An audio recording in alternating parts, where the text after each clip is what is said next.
Very good morning, welcome to Raj news. నేను విజయ్.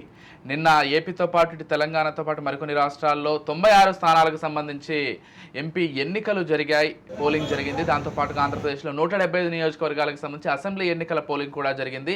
అయితే నిన్న ఏపీ అసెంబ్లీకి సంబంధించి జరిగినటువంటి ఘర్షణలు అయితే అంటే ఇంతలా జరుగుతాయని ఎవరు కూడా ఎక్స్పెక్ట్ చేయలేదు. కొంత అక్కడక్కడ చెదురుముదురు ఘటనలు జరగవచ్చు తప్పించి ఇంతలా ఘర్షణలు జరుగుతాయని అటు ఎలక్షన్ కమిషన్ కావచ్చు, ఇటు సాధారణ ప్రజలు కావచ్చు భావించినటువంటి ఒక పరిస్థితి.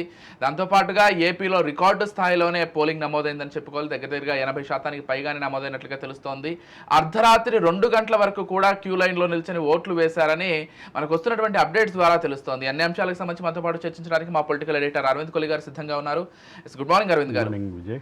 అరవింద్ గారి ఘర్షణలు లేకపోతే ఓటర్లకు సంబంధించి, కార్యకర్తలకు సంబంధించి ఇవన్నీ పక్కన పెడితే ముందుగా నేను ప్రస్తావించదలుచుకున్నది ఏంటంటే ఎమ్మెల్యే అభ్యర్థులుగా లేకపోతే ఎంపీ అభ్యర్థులుగా నిల్చున్నటువంటి కొంతమంది పోలింగ్ స్టేషన్ల వద్ద చేసినటువంటి హడావిడికి సంబంధించి అనవసర హడావిడి.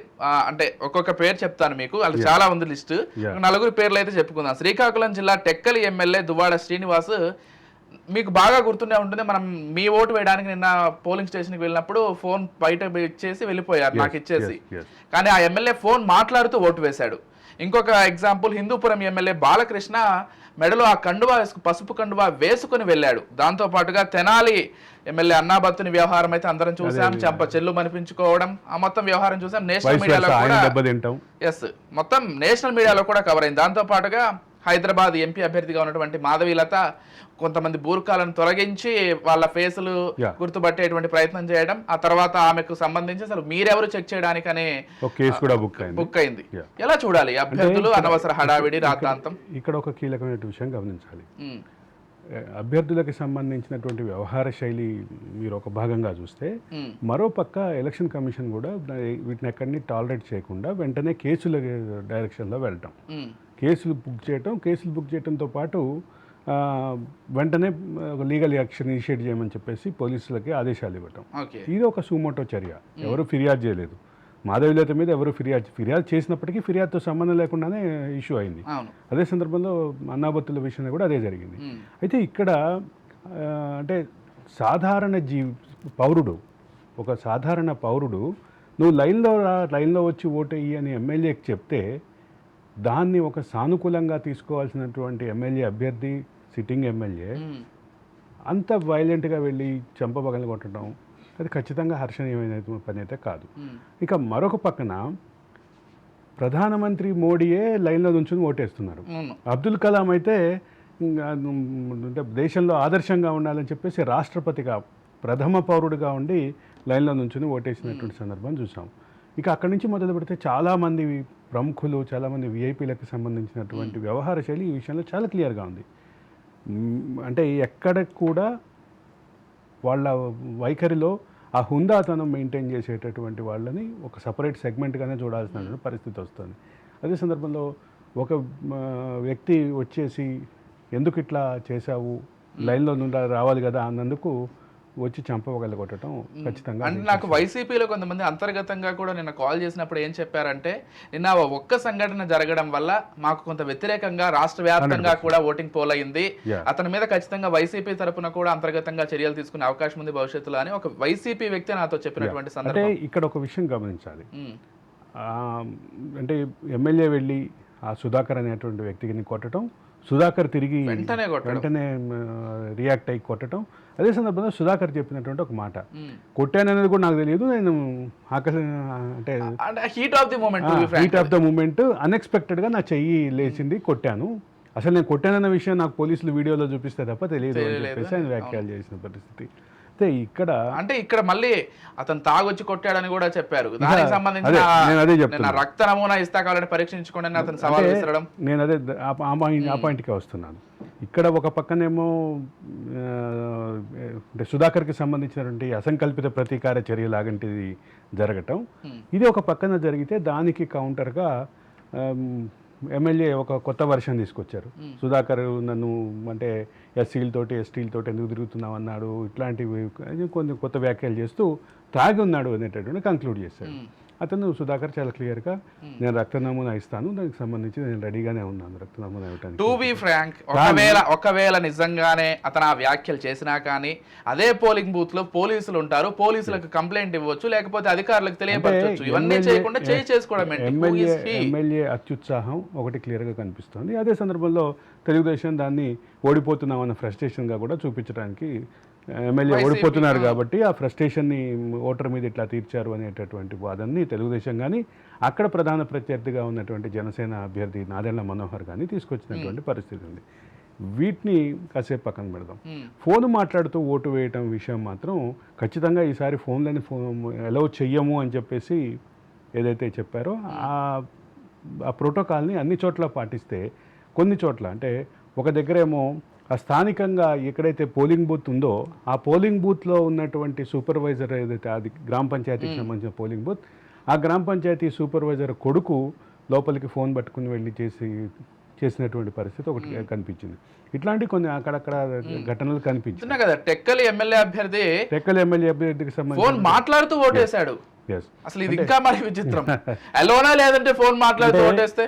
ఈ కండువాలకు సంబంధించిన వివాదం పిఠాపురంలో కూడా జరిగింది. అవును, పిఠాపురంలో అక్కడ వైసీపీ అభ్యర్థిగా ఉన్నటువంటి వంగాగీత ఒక వ్యక్తి కండువా వేసుకుని ఉంటే అది తీయించేసే క్రమంలో ఆవిడ చేసినటువంటి వ్యాఖ్య కూడా ఏంటంటే ఇది పవన్ కళ్యాణ్ పార్టీకి ఇండికేషన్గా ఉన్నటువంటి కండువా అని చెప్పేసి. అంటే ఈ కండువాకు సంబంధించి మళ్ళీ ఒక వివాదం ఉంది. ఇది ఒక కార్మికుడి శ్రమకు సంబంధించిన కండువా, ఇది జనసేనకు ఎలా ఆపాదిస్తామంటూ మళ్ళీ సోషల్ మీడియాలో దానికి సంబంధించిన వివాదాలు కొత్త కాదు. కండువాల వివాదాలు కొత్త కాదు. కండువాల వివాదాలు ఇంతటితో ఆగవు కూడా. కానీ ఇటువంటి వైలేషన్స్ మాత్రం ఎలక్షన్ కమిషన్ కొంచెం ఫర్మ్గా ఉండాల్సిన. ఇదొకటి పక్కన పెడదాం. ఎలక్షన్లో విపరీతమైనటువంటి హింస జరిగింది అనేది ఎక్కడా అనుమానమే లేదు. టీవీ ఛానళ్ళలో వచ్చింది, మనమైతే చాలా ఘటనలు లైవ్ కూడా చూపించారు ఘటనలు. ఇది ఇట్లా ఉంటే ఒక పక్క 8 పోలింగ్ స్టేషన్లలో ఈవీఎంలు ధ్వంసం చేశారు. ఎలక్షన్ కమిషన్ నిన్న చీఫ్ ఎలక్టరల్ ఆఫీసర్ వచ్చి అంతా ప్రశాంతంగా జరిగింది పోలింగ్, రీపోలింగ్ అవసరమే లేదు అని చెప్పేసి చెప్పారు. గతంలో ఎటువంటి ఘర్షణలు జరిగినా, బ్యాలెట్ బాక్స్లకి నష్టం జరిగినా, బ్యాలెట్ బాక్స్లో ఇంకు పోశారు లేదా వాటర్ పోశారన్న ఆరోపణలు ఇట్లాంటివి ఏ వచ్చినా కానీ మొదట పోలింగ్ ఆపి తర్వాత రీపోలింగ్కి ఆదేశించేవాడు. అప్పుడు రీపోలింగ్కి ఈ వేలు కాకుండా 2వ వేలుకి చుక్క వేసేవాడు. ఇటువంటి ఘటనలు జరిగేవి. ఇప్పుడు అసలు ఇంత ఇది జరిగిన తర్వాత కూడా ఏమీ జరగలేదు అని చెప్పటం కొంచెం దీనికి సంబంధించిన టెక్నికల్ అనుమానాలు, రకరకాల అనుమానాలు అయితే వస్తున్నటువంటి పరిస్థితి. మరోపక్క ఇక్కడ ఈవీఎంలు మాత్రమే ధ్వంసం అనే, దాంట్లో ఉన్న మైక్రోచిప్ ధ్వంసం కాలేదు అని చెప్పడం ద్వారా దాన్ని సర్ది చెప్పే ప్రయత్నం అయితే ఎలక్షన్ కమిషన్ చేసింది. కానీ దానికి సంబంధించి ప్రజల మనసుల్లో ఉండే అనుమానాలు మాత్రం అట్లాగే ఉంటాయి. ప్రజల మనసుల్లో ఉండే అనుమానాలను తీర్చాల్సిన బాధ్యత ఖచ్చితంగా. అంటే ఇంకొక విషయం, నిన్న అనకాపల్లిలో వన్ ఆఫ్ మై ఫ్రెండ్ అతను ఏదైతే పోలింగ్ బూత్లో ఓటు వేశాడో అక్కడ ఎమ్మెల్యే ఓట్లకి ఎంపీ ఓట్లకి 7 ఓట్లు తేడా ఉన్నాయంట. అది ఎలా సాధ్యమైందో నాకు అర్థం కాలేదు. ఒక వ్యక్తి వెళ్తే ఖచ్చితంగా ఎమ్మెల్యే ఓటేసి వస్తాడు, ఎంపీ ఓటేసి వస్తాడు. అలాంటిది ఇంత 7 తేడా ఉందంటే ఖచ్చితంగా అనుమానం వ్యక్తపరుస్తారు కదా. యాక్చువల్గా ఎలక్షన్ కమిషన్ ఇచ్చినటువంటి SOP, సిస్టమేటిక్ ఆపరేటింగ్ ప్రొసీజర్ ప్రకారం ఏంటంటే ముందు వెళ్ళాలి, ఓటర్ని ఆ నెంబర్ తనిఖీ చేసుకోవాలి. అక్కడ తనిఖీ చేసినటువంటి అధికారి పక్కన ఉన్నటువంటి పోలింగ్ ఏజెంట్లు ఎవరైతే ఉంటారో వాళ్ళకి అది ఆ నెంబర్ చెప్తారు. అందరూ టిక్ చేసుకున్న తర్వాత అధికారి ఆ పోలింగ్ ఏజెంట్లు టిక్ చేసుకున్న తర్వాత నెక్స్ట్ లెవెల్కి వస్తుంది. నెక్స్ట్ లెవెల్లో తనిఖీ చేసి సంతకం తీసుకుని అక్కడ స్లిప్ ఇస్తారు. ఆ స్లిప్ తీసుకుని తర్వాత ఉండేటటువంటి అసిస్టెంట్ ప్రిసైడింగ్ ఆఫీసర్ ఎవరు ఉంటారో, ఎవరి చేతిలో అయితే ఎవరైతే ఈ ఈవీఎంలకు సంబంధించిన కంట్రోల్ ఉంటుందో అక్కడికి వెళ్ళాలి.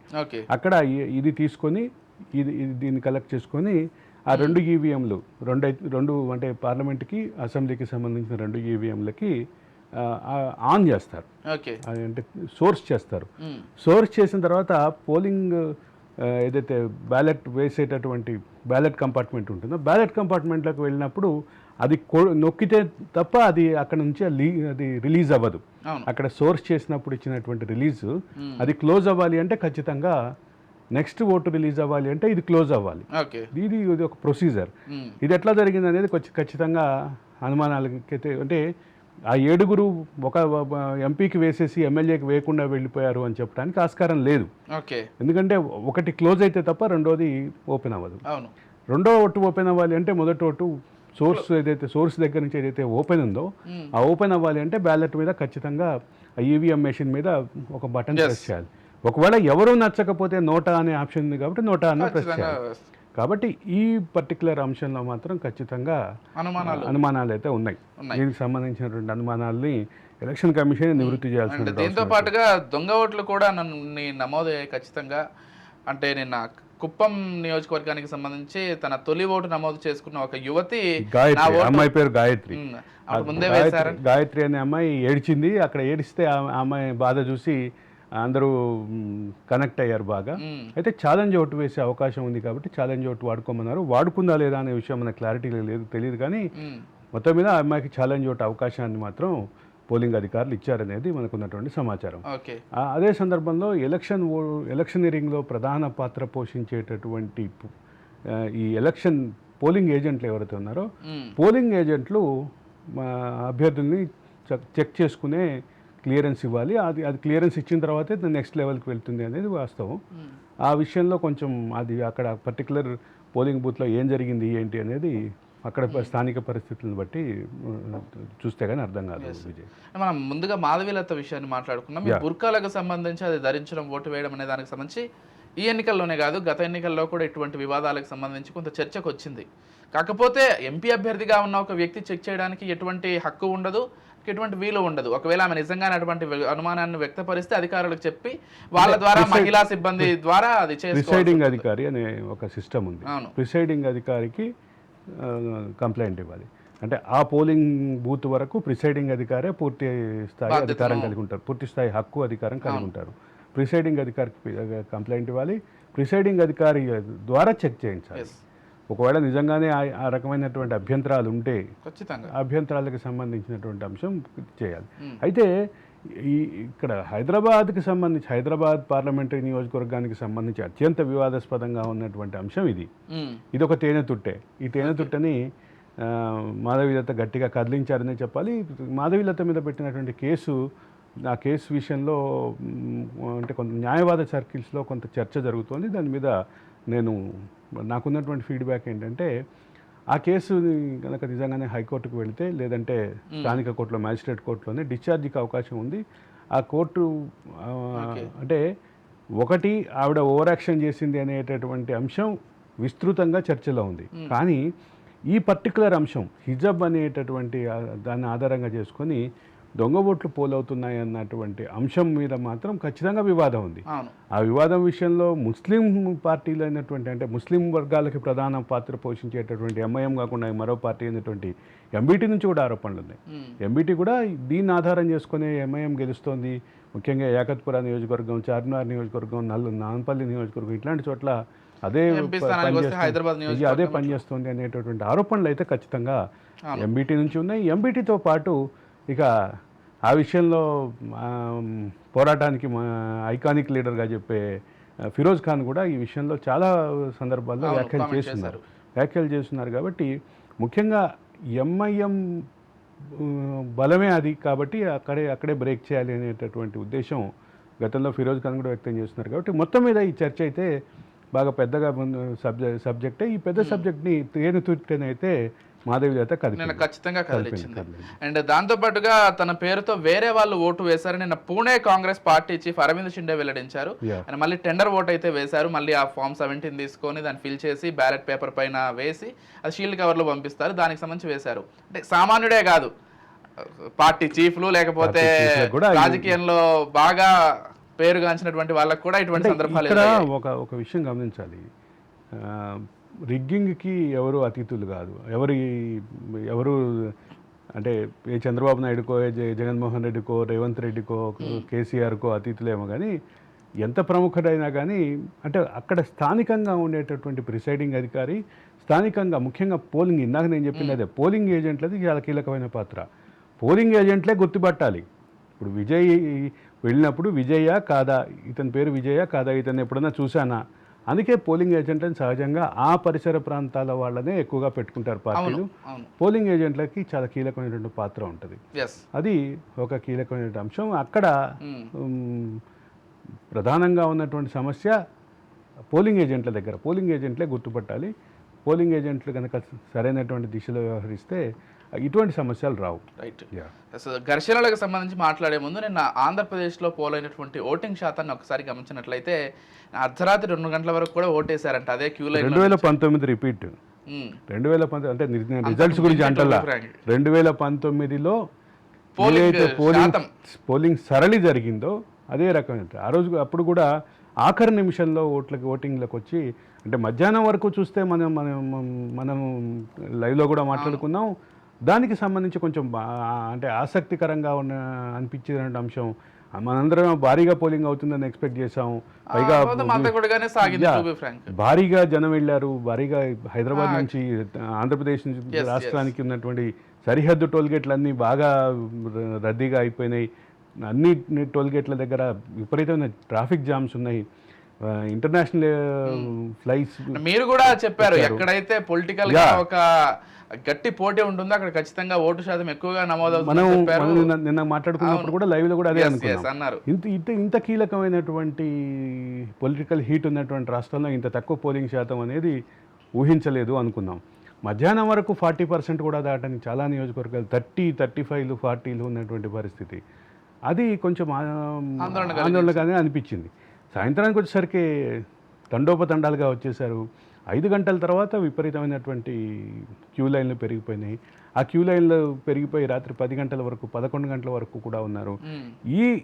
ఈ ట్రెండ్ ఎక్కడ వస్తుందో ఎందుకు వస్తుందో అర్థం కావట్లేదు. ఆంధ్రప్రదేశ్ రాష్ట్రంలో రెండోసారి రిపీట్ అయింది.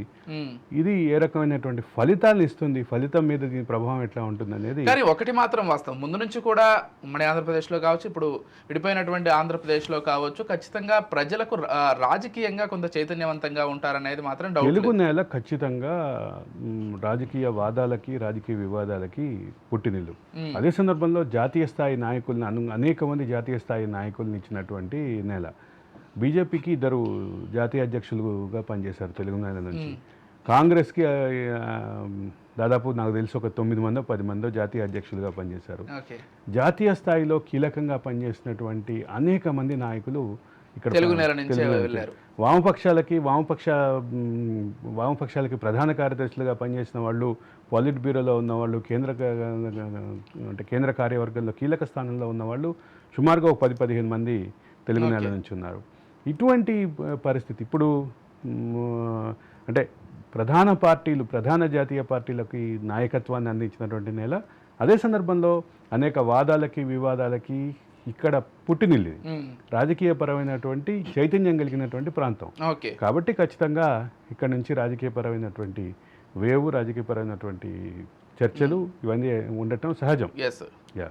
ఒక్కసారి ఇప్పుడు ఎలక్షన్ కమిషన్ అయితే ఏ రాష్ట్రంలో ఎంత శాతం పోలింగ్ నమోదైందో దానికి సంబంధించి వివరాలను వెల్లడించింది. మనం ఎక్స్పెక్ట్ చేసినట్లుగా అయితే ఆంధ్రప్రదేశ్లో గతంలో 79 కొంత పర్సెంట్ 6% నమోదైతే ఈసారి అంతకంటే తక్కువగానే 78.25% నమోదైంది. బీహార్లో 57%, జమ్మూ కాశ్మీర్లో ఈసారి అనూహ్యంగా 37.98%. వాస్తవానికి జమ్మూ కాశ్మీర్లో ఎప్పుడు 30% తక్కువే నమోదవుతుంది. 16-17% అయిన రోజులు కూడా ఉన్నాయి. ఇక జార్ఖండ్లో 65, ఎంపీలో అయితే 70.98%, మధ్యప్రదేశ్లో, మహారాష్ట్రలో 59.64%, ఒడిశాలో 73.97%, తెలంగాణలో 64.93% ఎప్పట్లాగానే, యూపీలో 58.05%, పశ్చిమ బెంగాల్లో 78.44%, ఆంధ్రప్రదేశ్లో 78.25%.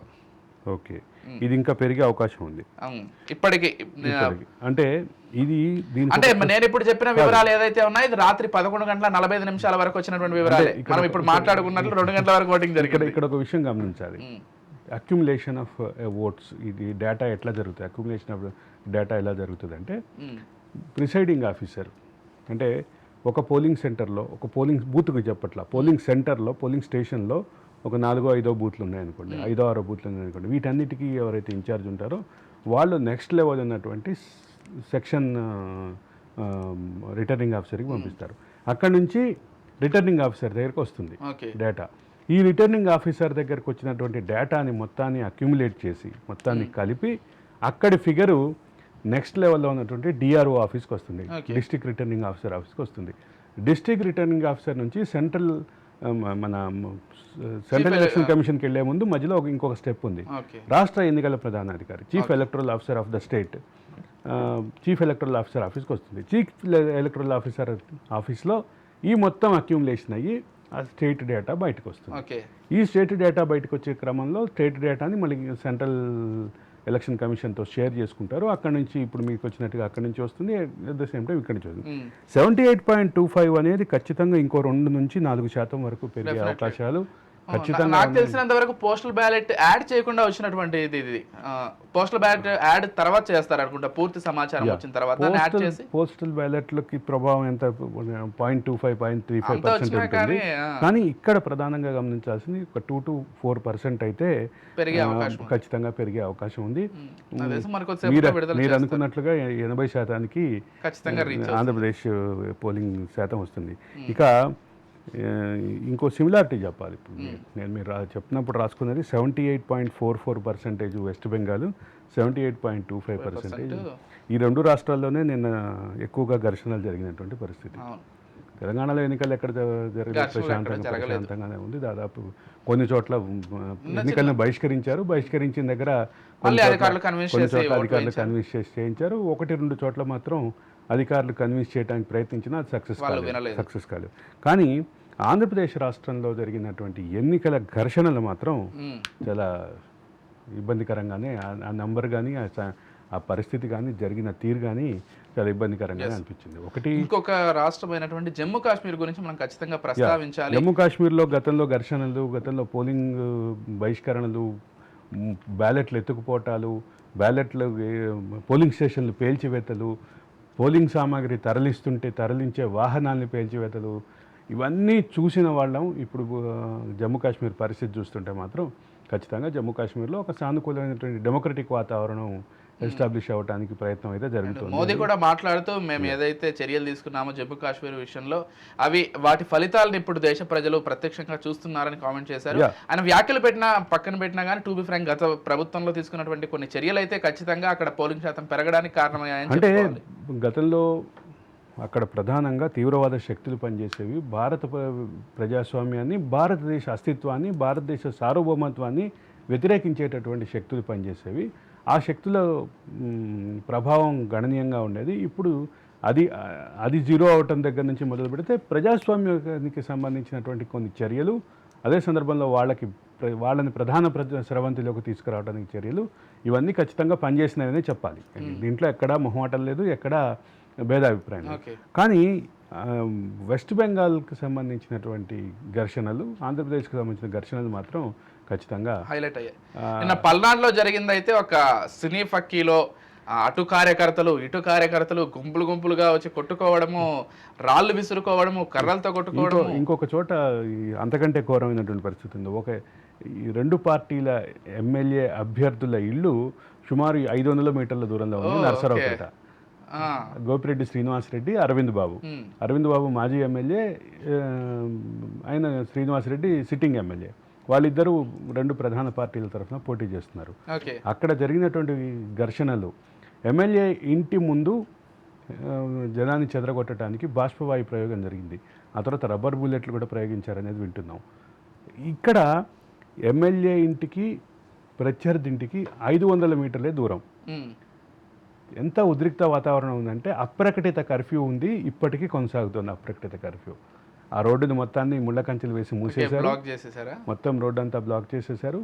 దానికి సంబంధించినటువంటి ఎంట్రీ ఎగ్జిట్ ఎక్కడా లేదు. అసలు అటువైపు ఎటువంటి మానవ సంచారం లేకుండా ఒక అప్రకటిత కర్ఫ్యూ ప్రకటించినట్టు. ఇంకొక నియోజకవర్గం తాడిపత్రి. అక్కడ కూడా తాడిపత్రి గతంలో కూడా ఘర్షణలు చాలా తీవ్రంగా జరిగినాయి. అది ఎక్స్పెక్టెడ్ నియోజకవర్గం. నాకు తెలిసి పల్నాడు, తాడిపత్రి నియోజకవర్గాలకు సంబంధించి ఖచ్చితంగా రాజకీయ రచ్చ అంటే తాడిపత్రికి సంబంధించి ఇద్దరు అభ్యర్థులు అంటే ముఖ్యంగా ప్రధానమైనటువంటి అభ్యర్థులు ఎవరైతే ఉన్నారో వాళ్ళిద్దరూ గతంలో కూడా ఒకళ్ళింటికి ఒకళ్ళు వెళ్ళి సవాళ్ళు విసురుకొని ఇవన్నీ కూడా చూసాం.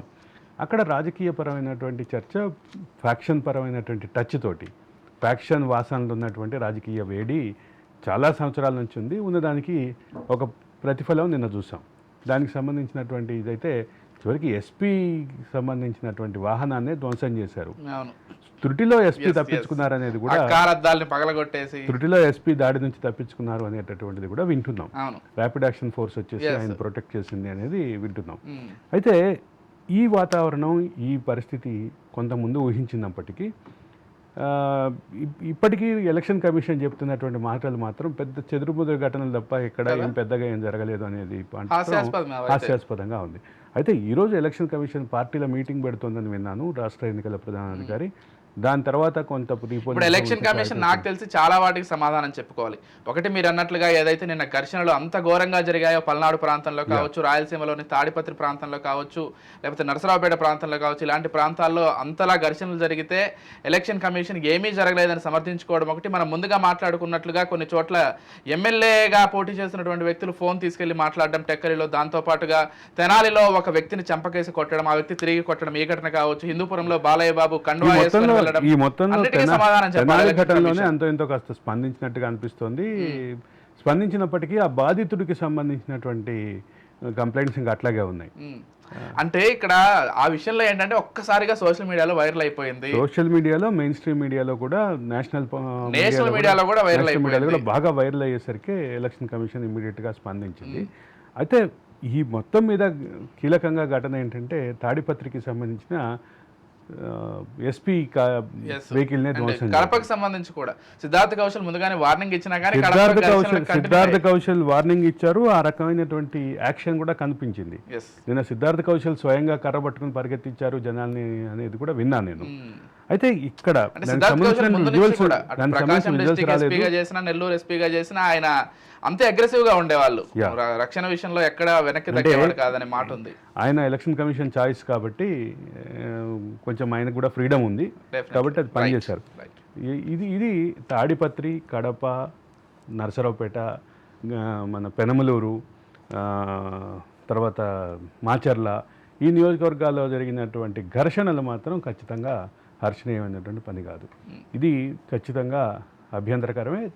ఎలక్షన్ కమిషన్ మరింత ఫర్మ్గా ఉండాల్సినటువంటి అవసరం ఉంది. ఎలక్షన్ కమిషన్ నుంచి కొద్దిగా అంటే దాడి అయినటువంటి బాధితుల పట్ల, దాడికి గురైనటువంటి బాధితుల పట్ల ఎలక్షన్ కమిషన్ నుంచి కొంత అడ్రస్ చేయాల్సినటువంటి అవసరం అయితే ఉంది. థ్యాంక్ యూ అరవింద్ గారు, థ్యాంక్ యూ సో మచ్ అండి. అన్ని విషయాలకు సంబంధించి చక్కటి విశ్లేషణ కార్యక్రమాన్ని అయితే అందించారు. రైట్, చూస్తున్నాం కదా మొత్తంగా ఆంధ్రప్రదేశ్లో ఎన్నికలు అయితే కొంత రసవత్తరంగానే సాగాయి. అన్ని రాష్ట్రాలకు మించి ఖచ్చితంగా 80% పైగా పోలింగ్ నమోదవబోతోంది. అంటే ఇప్పటికే 78.24% నమోదైనట్లుగా గత రాత్రి 11:45 వరకు ఇప్పటికే ఎలక్షన్ కమిషన్ చెప్పింది. ఆ తర్వాత 2 గంటల వరకు కూడా ఓటింగ్ నమోదైంది. దాంతోపాటుగా పోస్టల్ బ్యాలెట్ ఓటింగ్లను కూడా అందులో మెర్జ్ చేసే మొత్తాన్ని చెప్పాలి కాబట్టి 80% పైగా ఖచ్చితంగా ఉంటుందనేది అంచనాలుగా ఉన్నాయి. దాంతోపాటు నిన్న జరిగినటువంటి ఘర్షణలకు సంబంధించి ఎలక్షన్ కమిషన్ మరి ఏదైనా యాక్షన్ తీసుకుంటుందా, లేకపోతే పోలీస్ అధికారులు వాటికి సంబంధించి ఎలాంటి సమాధానాలు చెప్తారు, ఇవన్నీ కూడా వేచి చూడాల్సిందే. వాటికి సంబంధించిన అప్డేట్స్ ఎప్పటికప్పుడు రాజ్ న్యూస్లో చూస్తూనే ఉండండి. Keep watching Raj news.